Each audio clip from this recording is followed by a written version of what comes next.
and the rough. Classic Point, Beholder, Antipathy, and Close Hatches from the inside.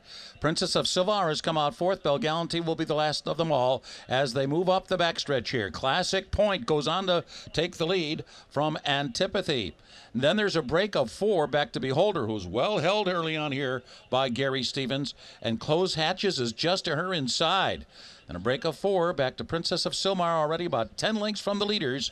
And the last of them all is Belle Galante.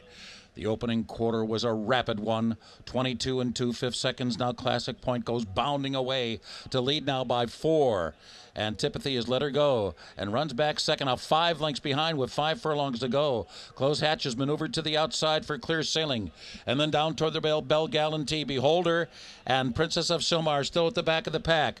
A punishing half mile of 45 seconds flat here for Classic Point, whittling away at that lead. Close Hatches rolls up alongside Antipathy, and Beholder is now commencing her bid, and hard on her heels is Princess of Sylmar as Belle Galante comes off the inside.